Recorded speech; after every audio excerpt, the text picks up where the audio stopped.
Lord, give me strength. Lord. Ladies and gentlemen, welcome into my official college football week 3 predictions where I predict the final score for every ranked matchup. And guys, let me explain myself. Yesterday at around 4:30 a.m., I had a vision. And guys, there's a reason people call me a college football expert. This is legitimate. This is real.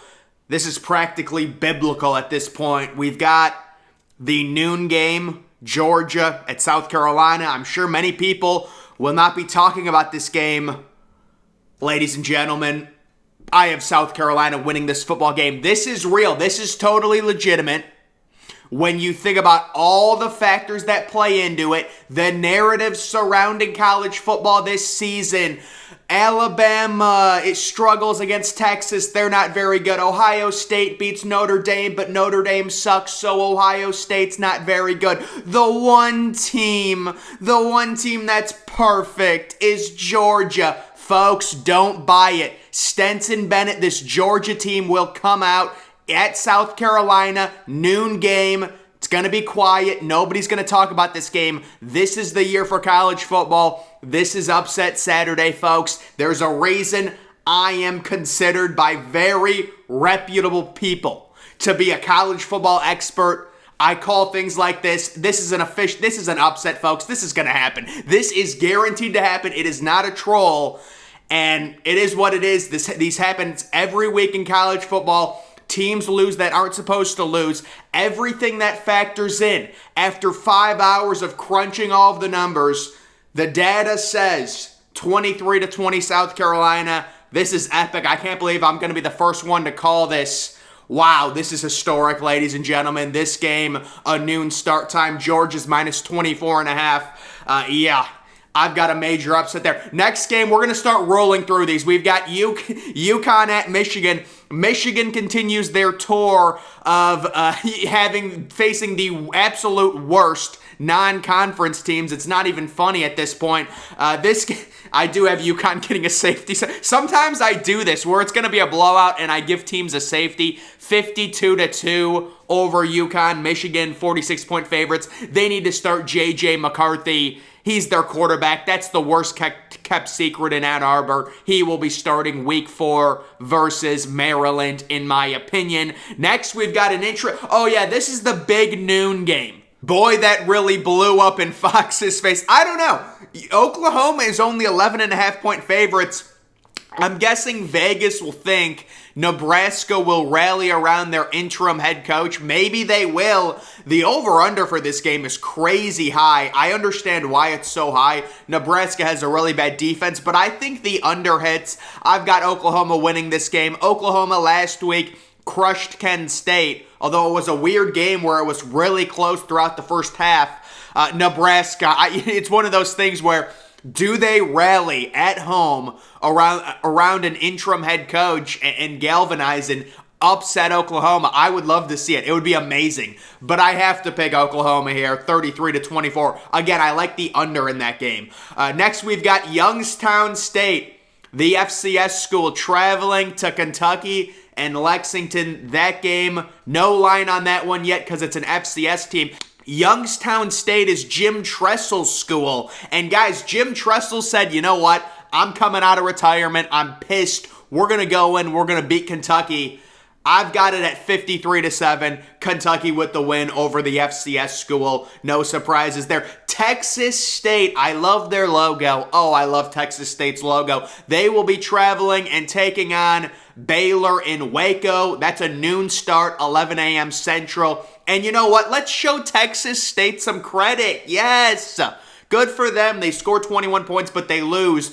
Baylor, still a good team, coming off that tough loss on the road at BYU. No shame in that. They're still a top 20 team, but they were overranked. I had said they weren't a top 15 team. They end up losing to BYU. I called that one as well. And I think they come back. And good for Texas State. They're a really good team. If Texas State wins this game, they could be ranked. Oh, that would be great for college football. That would be so great. How about this massive 3:30 game? It's BYU at Oregon. Oregon sitting at 3.5-point favorites after crushing Eastern Washington last week. They dropped a 70-burger on Eastern Washington. I didn't even realize that. I guess I didn't see that score. It kind of got lost. I looked today. They scored 70 points. I'm like, my goodness, they really ran it up. And guys, the thing with this one, we've come too far with BYU to turn back and doubt them now. I've got BYU pulling it out 31-28 by a field goal at the end. BYU, they're banged up with their receivers. Maybe they'll get some help back. Either way, this would be a major road win, and BYU would catapult inside the top 10.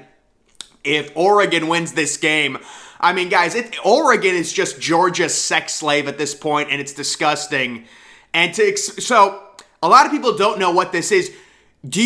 I guess I'll explain what I consider a college football sex slave.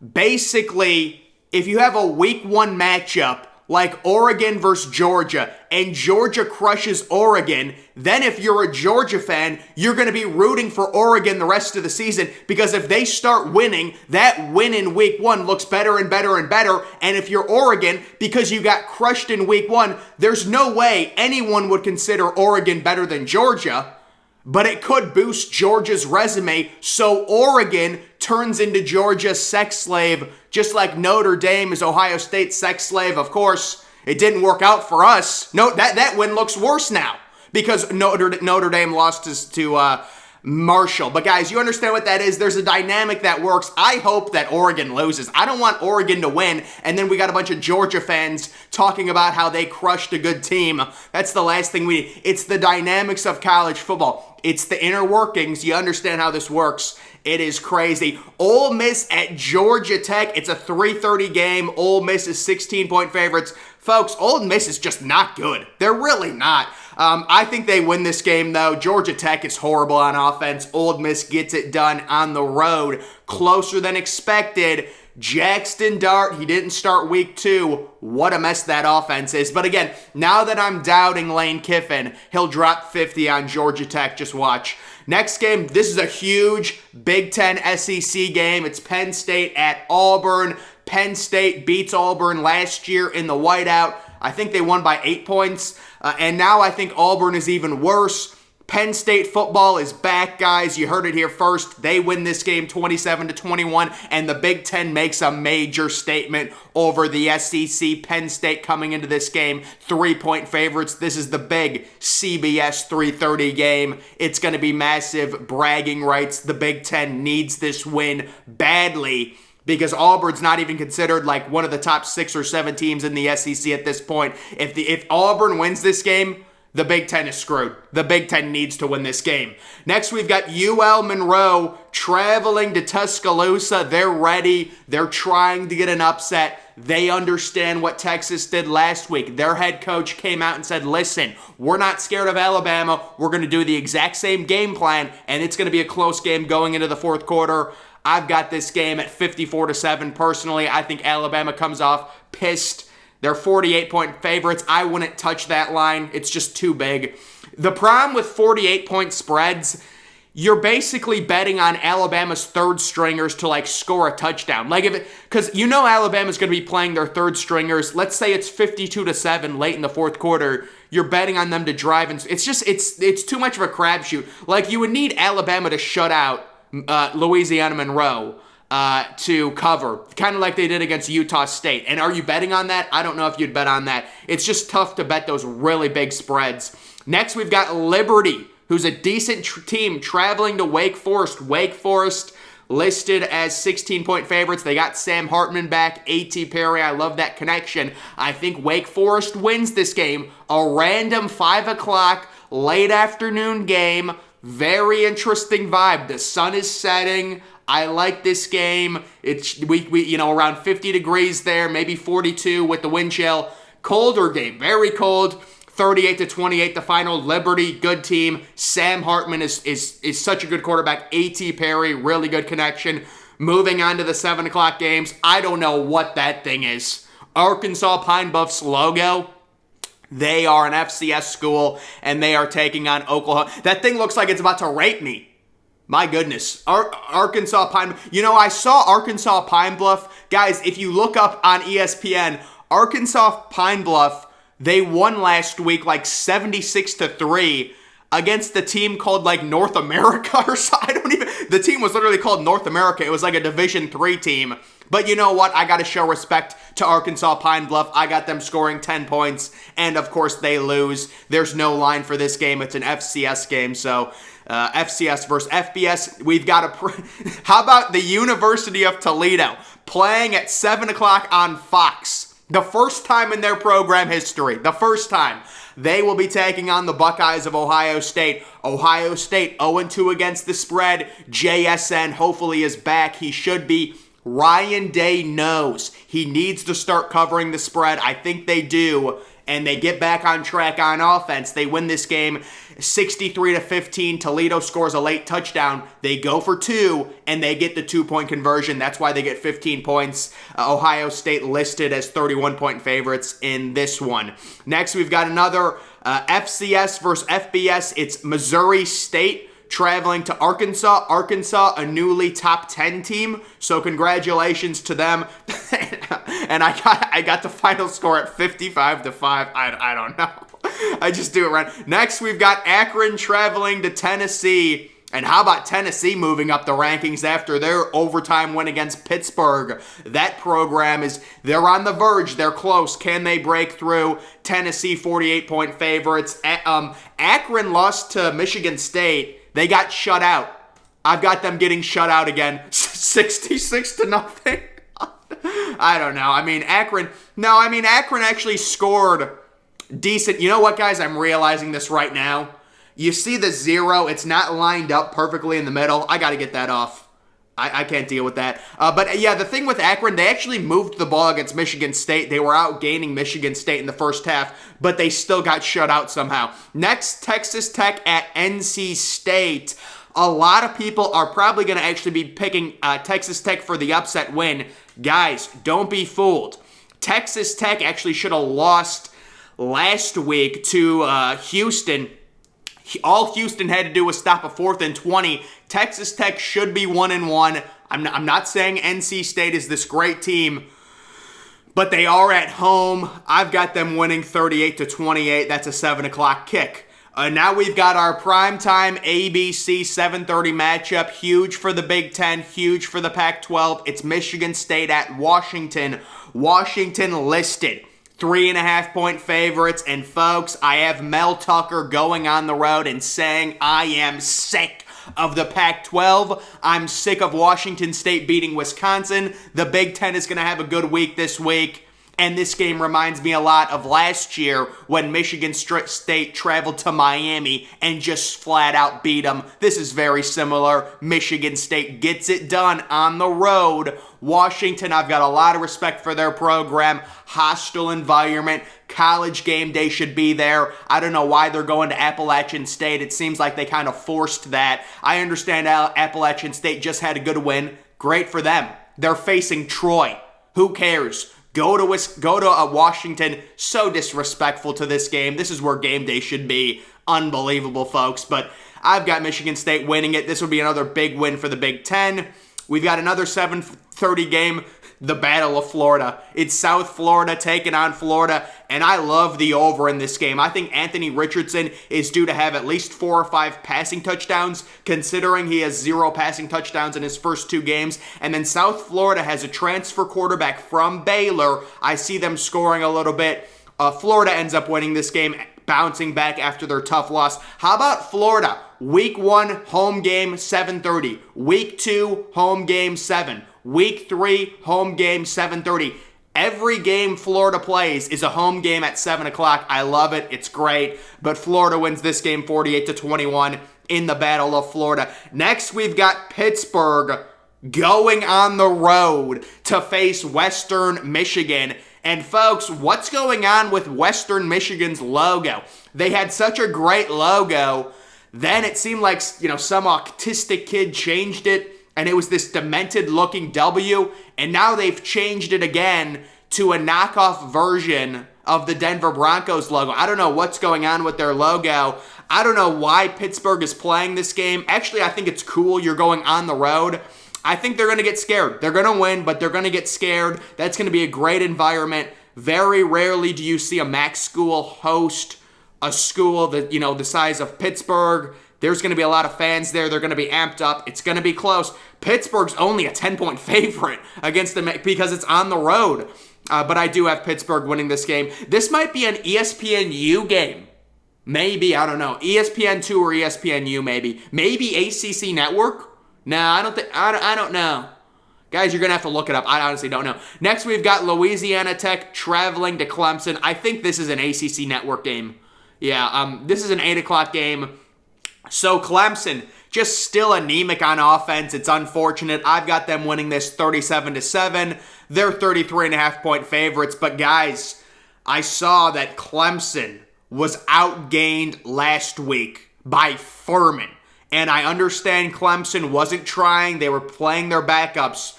Anytime you get outgained by an FCS school, you have a complete internal offensive problem.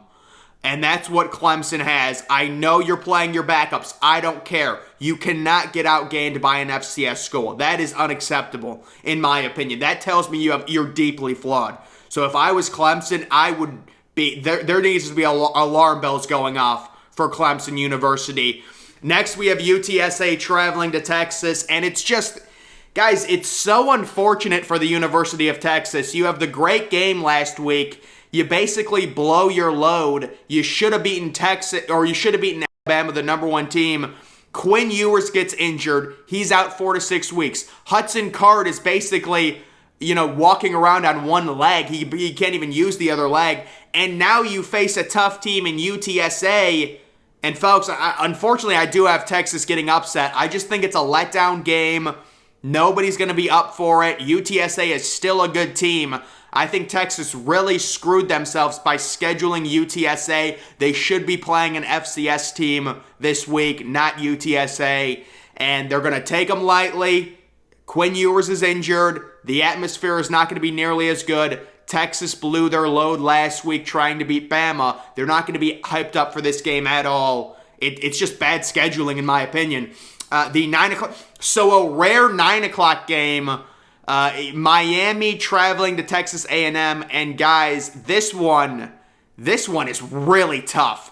I want to pick Miami to win this game so freaking bad. The only issue, and this is why I have A&M winning, 24-21. Miami on the road. I just think they lack playmakers. They just do not. I know Texas A&M has a horrible quarterback situation. Miami, definitely. Tyler Van Dyke is way better than any Texas A&M quarterback. But you combine the fact Texas A&M, great home field advantage. They're going to be really hungry after that miserable Week 2 loss. And Miami, it's just the lack of playmakers. If they had one receiver, I want Miami to win this game. I do. But being impartial about this, I have to pick Texas A&M at home in this game, 24-21. They take the home crowd. The quarterback situation isn't great, but they get a big turnover, and they win 24-21. I love the under in this game. Actually, I think the over-under is only like 46. That's a low number for these two teams. Next, we've got San Diego State at Utah. Oh, I love the under in this game. Guys, San Diego State can't score. Utah wins this game easily, 41-9. Utah listed as 21-point favorites. That game happening at 10 o'clock. And then the last game of the night, it's going to be Fresno State, who's a good team, traveling to take on USC in the Coliseum. USC only listed as 12-point favorites. I think USC did a great job, though, scheduling this game. And I've got USC winning 45-30. Fresno State is good, but this is another game for USC. It's very manageable. It reminds me of their Week 2 game against Stanford, where they can just simply out-talent Fresno State. And I think Caleb Williams in that offense, second year under Lincoln Riley, with Jordan Addison, with Mario Williams. That is an offense that's very tough to stop, especially a team like Fresno State, who doesn't have the athletes on the perimeter to hang with USC. So I think USC has really done a good job with the schedule, facing Stanford week 2, out-talenting them. You're facing Fresno State. Good team. Good non-conference game. Good job for scheduling them, but you're just way more talented, and I think USC comes out and wins this game. So, guys, those are my official college football week number 3 picks and predictions. Make sure you're following me on Twitter. Link to that's always in the description. I'm, of course, the Depressed Ginger. Thank you for watching.